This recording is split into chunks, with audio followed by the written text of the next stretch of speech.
ಒಂದು ಫೋಟೋಗೋಸ್ಕರ look change ಮಾಡ್ಕೊಳ್ಳೋಕ್ಕೋಸ್ಕರ ಹಾಗೆ trend ಅನ್ನ ಫಾಲೋ ಮಾಡೋಕ್ಕೋಸ್ಕರ ನಾವು ಹೊಸ ಬಟ್ಟೆಗಳನ್ನ ಖರೀದಿ ಮಾಡ್ತೀವಿ. ಆದ್ರೆ ಈ ಫ್ಯಾಷನ್ ಹಿಂದಿರೋ ಸತ್ಯ ನಿಮ್ಗೆ ಗೊತ್ತಾ? Hi friends, let's talk about something that looks cool outside but is causing a huge damage inside. Fast fashion. Fast fashion ಅಂದ್ರೆ ಏನು ಗೊತ್ತಾ? ಇದು ಕ್ವಿಕ್ ಆಗಿ ಹೊಸ ಹೊಸ ಡ್ರೆಸ್ ಡಿಸೈನ್ಸ್ ಗಳನ್ನ ಮಾರ್ಕೆಟ್ಗೆ ತರುವಂತಹ ಒಂದು ಸಿಸ್ಟಮ್. ಹೆಚ್ಚು ಟ್ರೆಂಡ್ ಅನ್ನ ಫಾಲೋ ಮಾಡುವಂತಹ ಬ್ರ್ಯಾಂಡ್ಗಳು ವೆರಿ ಚೀಪ್ ರೇಟ್ ನಲ್ಲಿ ಈ ತರ ಕ್ಲೋತ್ಸ್ ಗಳನ್ನ ಪ್ರೊಡ್ಯೂಸ್ ಮಾಡ್ತಾರೆ. ಅಂದ್ರೆ ಸಿಂಪಲ್ ಆಗಿ ಹೇಳ್ಬೇಕಂತಂದ್ರೆ ಫಾಸ್ಟ್ ಫ್ಯಾಷನ್ ಅಂತಂದ್ರೆ stylish looking cheap clothes but environmentally and socially costly. But the problem is ಈ ಕ್ಲೋತ್ಸ್ ಮೇಕ್ ಆಗೋ ಫ್ಯಾಕ್ಟರೀಸ್ ನಲ್ಲಿ ಅಲ್ಲಿರುವಂತಹ ಲೇಬರ್ಸ್ ಗೆ ಅತಿ ಕಡಿಮೆ ಸ್ಯಾಲರಿ ಸಿಗುತ್ತೆ, ಹಾಗೆ ಪೂರ್ ಕಂಡೀಷನ್ ಅಲ್ಲಿ ವರ್ಕ್ ಮಾಡ್ತಾರೆ. That is not fair. Dark side of fast fashion ಇಂದ ಎನ್ವೈರನ್ಮೆಂಟ್ ಗೆ ತುಂಬಾ ಡ್ಯಾಮೇಜ್ ಆಗ್ತಾ ಇದೆ. ಈ ಕ್ಲೋತ್ಸ್ ರೆಡಿ ಆಗುವಂತಹ ಫ್ಯಾಕ್ಟರೀಸ್ ನಲ್ಲಿ heavy amount of water, toxic chemicals ಅನ್ನ ಯೂಸ್ ಮಾಡ್ತಾ ಇದ್ದಾರೆ. ಇದು ನದಿಗಳಿಗೆ, ಭೂಮಿಗೆ ಹಾಗೆ ಸ್ವಚ್ಛಂದ ಗಾಳಿಗೆ ಸೇರಿ ಪೊಲ್ಯೂಟ್ ಆಗ್ತಾ ಇದೆ. ಶಾಕಿಂಗ್ಲಿ ಫಾಸ್ಟ್ ಫ್ಯಾಷನ್ ಪ್ರೊಡಕ್ಷನ್ ಏನಿದೆ ಇದು ವರ್ಲ್ಡ್ ನ ಕಾರ್ಬನ್ ಎಮಿಷನ್ ನಲ್ಲಿ 10% ಅಷ್ಟು ಕಾಂಟ್ರಿಬ್ಯೂಟ್ ಮಾಡ್ತಾ ಇದೆ. Yes, 10%. That is as much as a European Union total emission.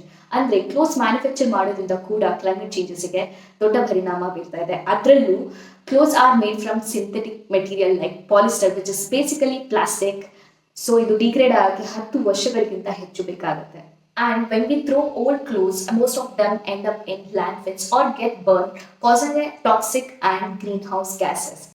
2017 IUCN report ಪ್ರಕಾರ ಸಮುದ್ರದಲ್ಲಿ ಸಿಕ್ಕಂತಹ ಮೈಕ್ರೋಪ್ಲಾಸ್ಟಿಕ್ ಅಲ್ಲಿ 35% ಪಾಲಿಸ್ಟರ್ ಹಾಗೆ ಇತರೆ ಸಿಂಥೆಟಿಕ್ ಡ್ರೆಸ್ ಇಂದ ಬರ್ತಾ ಇದೆ ಅಂತ ರಿಪೋರ್ಟ್ ಹೇಳುತ್ತೆ. ಹಾಗೆ UN framework on climate change ಹೇಳೋದ್ರ ಪ್ರಕಾರ ಟೆಕ್ಸ್ಟೈಲ್ ಮ್ಯಾನುಫ್ಯಾಕ್ಚರಿಂಗ್ ಇಂಡಸ್ಟ್ರಿಯಿಂದ ಬರುವಂತಹ ಎಮಿಷನ್ 2030ರ ಹೊತ್ತಿಗೆ 60% ಅಷ್ಟು ಹೆಚ್ಚಾಗೋ ಸಾಧ್ಯತೆ ಇದೆ. ಇಷ್ಟು ಡ್ರೆಸ್ ಪ್ರೊಡಕ್ಷನ್ ಇಂದ ಫ್ಯೂಚರ್ ನಲ್ಲಿ ಎನ್ವೈರನ್ಮೆಂಟ್ಗೆ ಪರಿಣಾಮ ಬೀಳುತ್ತೆ.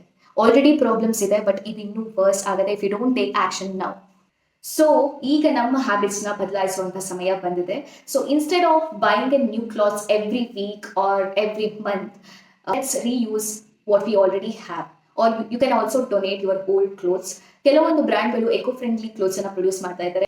Let's support such responsible brands. Same goes less is more. ಸಾಧ್ಯವಾದಷ್ಟು ಕಡಿಮೆ ಬಟ್ಟೆಗಳನ್ನ ಖರೀದಿ ಮಾಡಿ, ಬಟ್ ಬೆಟರ್ ಕ್ವಾಲಿಟಿ. ಸೊ ಇದು ನಿಮಗೂ ಕೂಡ ತುಂಬಾ ವರ್ಷ ಬಾಳಿಕೆ ಬರುತ್ತೆ and it is better for our earth. ಇದು ಫ್ಯಾಷನ್ ಮ್ಯಾಟರ್ ಅಲ್ಲ, it is about our future and our planet. So let's think before we shop and let's be responsible. Fashion ನ ಫಾಲೋ ಮಾಡೋದು ತಪ್ಪಲ್ಲ, ಬಟ್ ಪ್ಲಾನೆಟ್ ನ safety ignore ಮಾಡೋದು ತಪ್ಪು. So ನಾವು change start ಮಾಡಿದ್ರೆ ಅದರ್ಸ್ ಡೆಫಿನೆಟ್ಲಿ ಫಾಲೋ ಮಾಡ್ತಾರೆ. ಸೊ ಆದಷ್ಟು ಈ ವಿಡಿಯೋನ ಶೇರ್ ಮಾಡಿ ಅಂಡ್ ಅವೇರ್ನೆಸ್ ನ ಕ್ರಿಯೇಟ್ ಮಾಡಿ.